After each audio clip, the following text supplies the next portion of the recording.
Hi, this is Steph Fetzer, Product Manager for IBM Sterling Transformation Extender, or ITX, and today we're going to see how easy it is to call APIs from ITX's design server.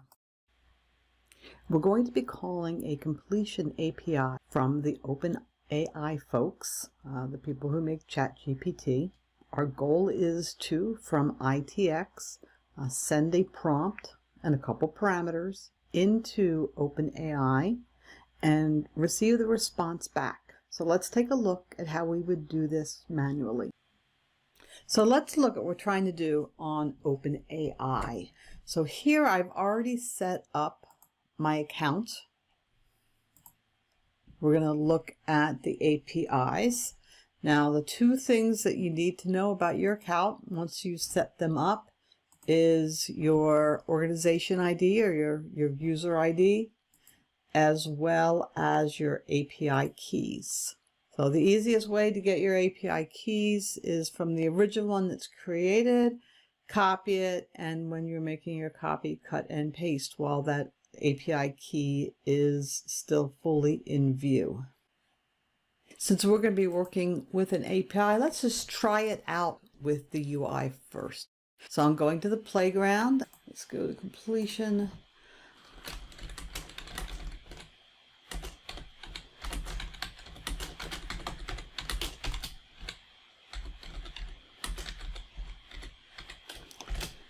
And we'll submit and get an answer. And nice and fast, and we're using one of the text DaVinci models.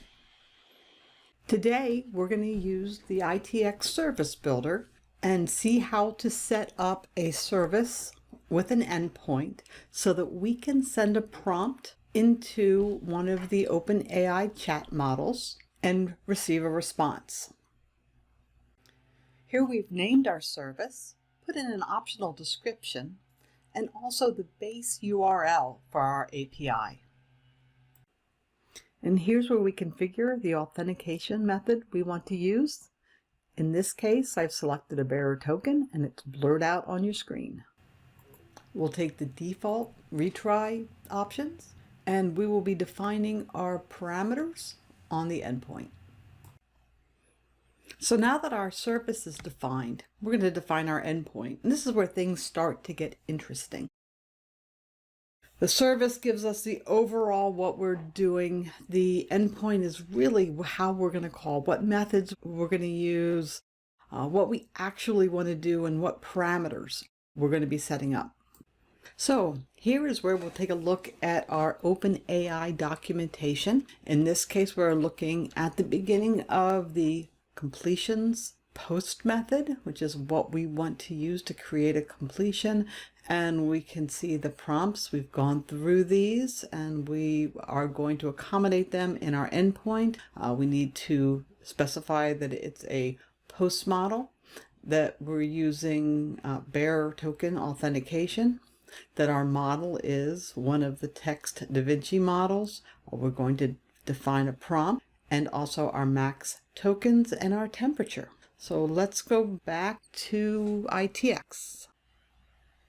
So let's create our endpoint. We're going to once again give it a name and a description. And we're going to use the authentication method that we had set up for the service. And here we see our base URL, our relative URL, which in our case are the same, and that this is a post method. We're looking at our parameters that we'll be prompting our users for.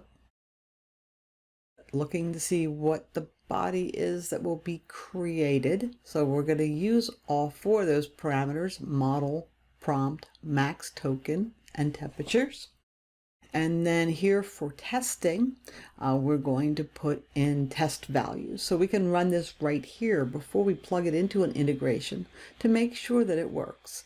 Here we've created a short but interesting prompt asking for interesting names of dogs for an owner who's a programmer. We set up our values for max tokens. We want it to be short. and 0.8. That's a 0 to 1 range. We've run the test, so we've called the API, and we're going to take a look now at the response that we got back for our test. And you can see we did get a block of response, and of that, there's one piece that's most interesting to us is that text that came back in the response. And so if we're running an integration, that is probably the piece that we will pick up to put into our processing flow. If I select what I want to select from the response, I can navigate, and I'm going to navigate to that choices array under the 0 and select text and save my changes. Now I can use this API call in an ITX integration. Thank you. I wish you great success with your integrations.